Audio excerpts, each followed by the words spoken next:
Afternoon. I'm Steve Brown from San Antonio, just down the road. And you don't have to hear me talk. I'm going to introduce the next speaker, who is Trevor Turner. And he's going to speak on crafting a career with Usher syndrome. And I know something about that because we have two children who are now ages 32 and 35, both of whom have Usher syndrome type 1B, and who have crafted successful careers themselves. One is a CPA and works in San Antonio for an accounting firm where she's been. The other one lives here in Austin and works for a company where she's been for 7 years that places people with disabilities in government jobs. So I think that's why I was selected to introduce Mr. Turner. He is the public policy director for the Minnesota Council on Disability. He suffers from Usher 2A. He's been wearing hearing aids since he was 2 years old. He came from a family, his father worked in the Air Force, so he's been all over the world studying. He got a degree from the University of Missouri, his bachelor's degree, and a master's from the University of Denver. He works for nonprofits, international nonprofits. He's worked for Starkey with was the international program manager for them, traveled to over 70 countries in the world, considers himself a global advocate for people with disabilities, and he's going to tell you about crafting careers for your children. Thank you.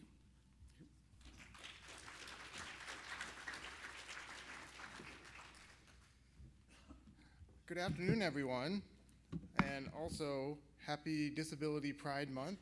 July is the Disability Pride Month, so today we should think about that and think about what our disabilities mean to us and how they contribute to our lives and the positive things that they do and they bring. But today I'm going to be talking about crafting a career with Usher syndrome. And here it is. This is the guy, right? Okay, perfect. Let's go there. So, as was mentioned before, I have Usher syndrome type 2A, and I've had it obviously my whole life. I was born with a hearing loss and received my first pair of hearing aids when I was 2 years old. And I've been very lucky to have a long career and a really great, interesting career, and I'm happy to talk about it today. But I'm not a career expert or a voc rehab specialist or anything like that, so I hope that I can tell my story and you can draw inspiration from that. And I'll leave you with some advice that I've learned in my own personal career.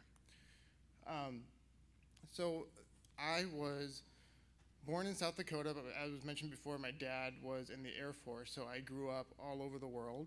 I spent most of the 1990s in Japan. As you can see, a picture with my sister and I wearing traditional kimonos and traditional rice field hats. And it's been a really great childhood, and I had really supportive parents. My mom and dad are featured up there as well. And then today I live in Minneapolis with my partner Tyler, who's in the middle top photo up there. So my career journey started in high school. It started with my guidance counselor, actually, who was very knowledgeable about all the different disability services and programs that were offered in the state of Missouri, which is where I graduated high school. And she encouraged me to apply for voc rehab, for vocational rehabilitation of Missouri. And because of that, I was able to go to the University of Missouri for my undergraduate experience. I loved undergrad. I thought it was one of the best times in my life. I thrived in school. I'm a big dork. I love learning lots of different things about a lot of different things. But I also worked in politics. So I studied politics, political science.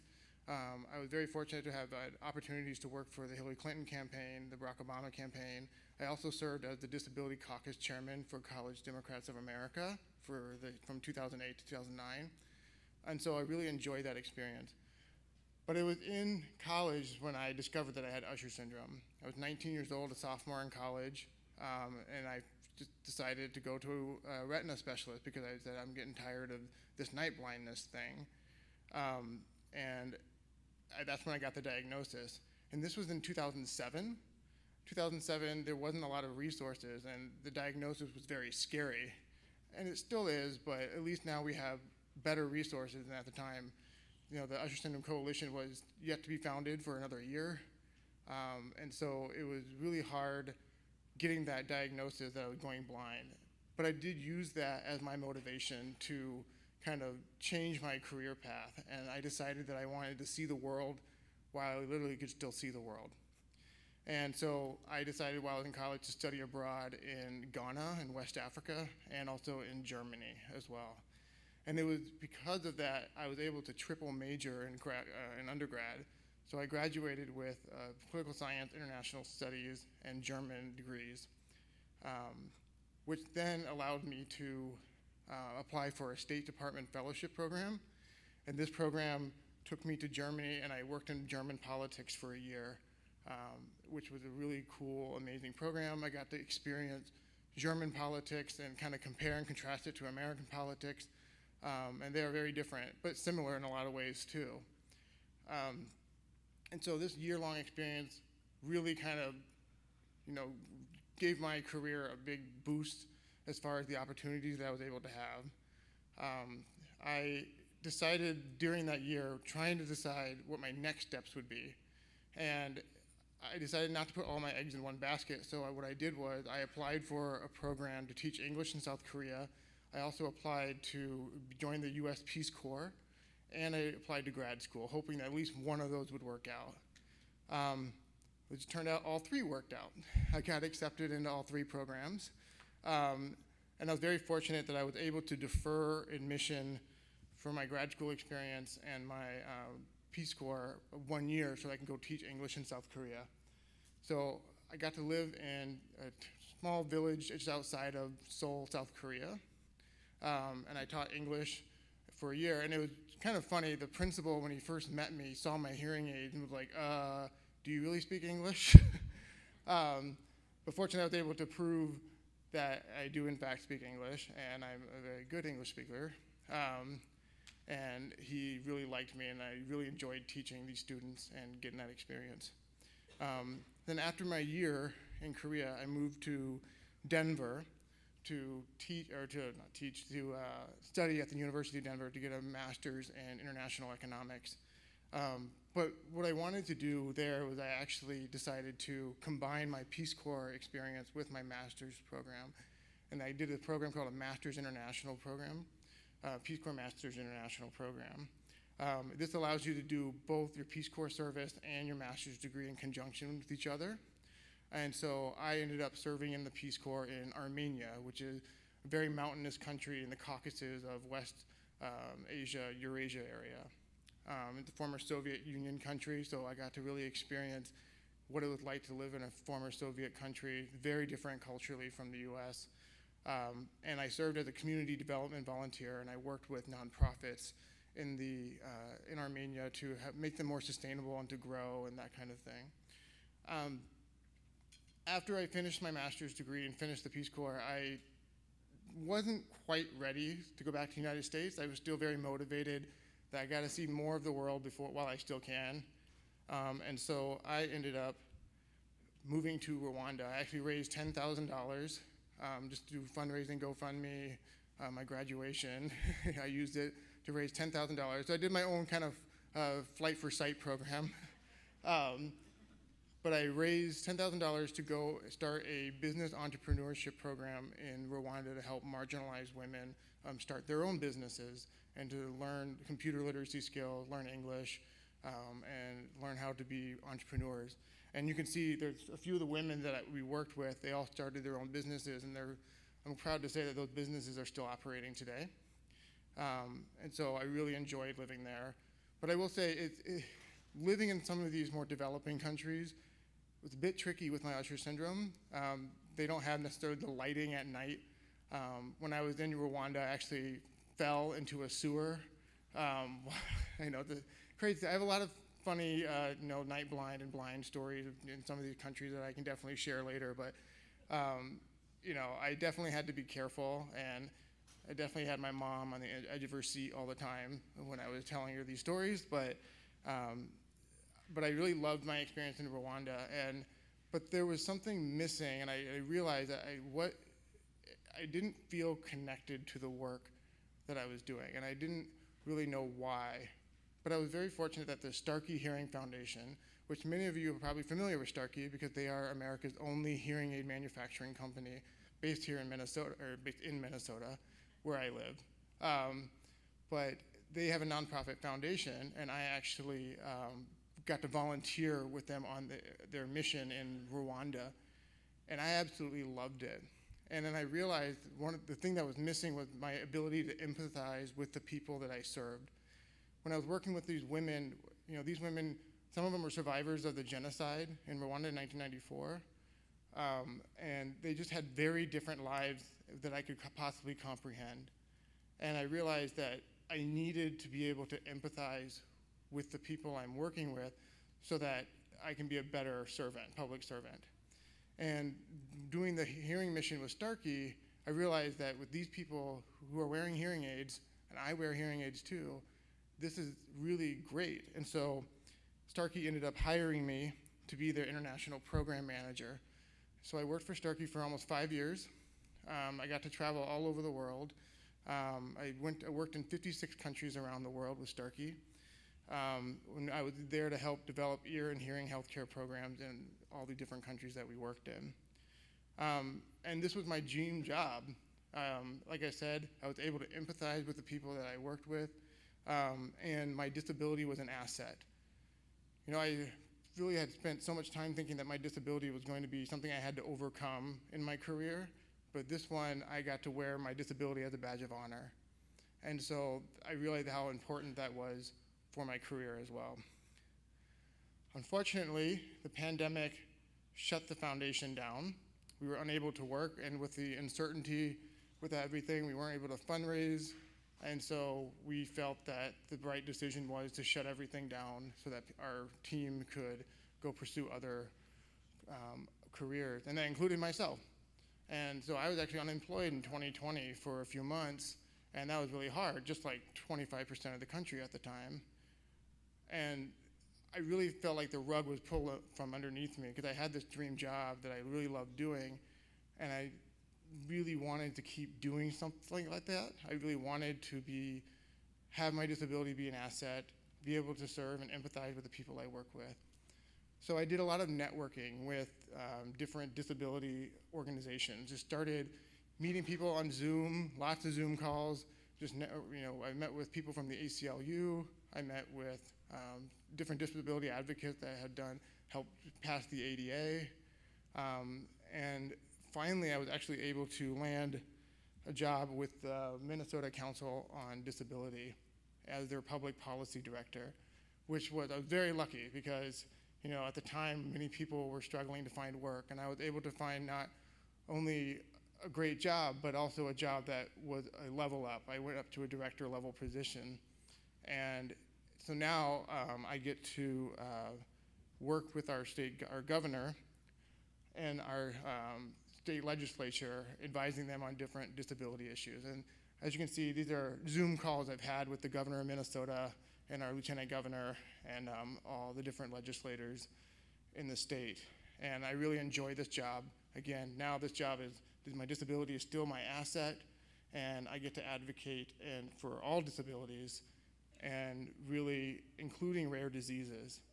This past year, we moved the Rare Disease Advisory Council, Minnesota's Rare Disease Advisory Council, we moved it to the Minnesota Council on Disability. So now I get to advocate for rare diseases and people with rare diseases in their state legislature. So I want to close with 5 things that I've kind of learned in my career that I think might be helpful for other people here. So the first thing I always tell people is view your disability as an asset, not a liability. If you view people with disabilities we're problem solvers, we're innovators, because we have to be. It's a necessity for us. And so that actually is a really good job trait for a lot of employers. A lot of employers want that kind of innovative, outside-the-box thinking. And so when you view your disability as your asset and all the life experience you've had because of that disability, you suddenly are able to sell yourself better. In job interviews, you're able to sell yourself on your resume and when in your networking, and that really reflects and makes you a more attractive candidate as a prospective employee. The second thing is to utilize vocational rehabilitation or any other kind of disability related employment-based service. Voc Rehab paid for my undergrad and my graduate school, so I benefited from Missouri Voc Rehab and Colorado Voc Rehab as well. And now I serve on the Minnesota Voc Rehab Council, advising them on their different things, because I really believe in Voc Rehab and the power that the opportunities it can provide for people like us. The next thing is take advantage of affirmative action programs. I know affirmative action is kind of a buzzword these days, it's kind of politically charged, but these are kind of programs that help benefit people with disabilities. These are the programs that give you a leg up, give you a little bit more of an edge in the very competitive hiring. And the federal government has a program called Schedule A Hiring Authority. So for federal jobs, if you get a Schedule A letter, you can attach that to your federal job resume, and that gives you a little bit more competitive edge over other candidates, non-disabled candidates. In our state of Minnesota, we have a similar program called Connect 700, which is an affirmative action program for people with disabilities at the state level. So in government, there's lots of different affirmative action programs, and even in the private sector too. I know Target, which is headquartered in Minnesota, they actually actively recruit people with disabilities as well. They're always looking for increasing their numbers because they want to have that diversity, and they recognize what people with disabilities contribute and the outside of the box thinking that we have. And so always take advantage of these affirmative action programs. And then know your rights. Get familiar with the ADA, especially Title I, is employment-based rights. Also, this month will be the 32nd anniversary of the passage of the ADA. So really get to know it, get to know the enforcement agencies that help enforce the rights for people with disabilities, because you want to be able to recognize, when your rights are being violated, and you want to be able to know what resources are at your disposal when you feel like maybe you didn't get a job because of your disability. And my last thing is network. Networking is really, really important. It's not about what you know, what I've learned is about who you know. And you're already doing it here at the Usher Syndrome Coalition just by being here and meeting other people from across the country. You're networking. And networking doesn't have to be a big, scary corporate thing. It can be just making friends in different places and growing that network. Because the bigger your network is, the more extensive your network is, the more valuable it becomes, and the easier it is to find those job opportunities that can really help you move along in your career. So that's pretty much all I have, but I hope that people please come to me at any point during today, or you can look me up on the Socio app and get my contact information. I'm more than happy to talk to anyone here who has career advice. Like I said, I'm not an expert. This is only based on my own experience, but I stand on the shoulders of a lot of people who've helped me out, and I want to be able to pay that forward. And so please reach out to me at any time for advice or letters of recommendations or anything like that. So that's it. Thank you very much.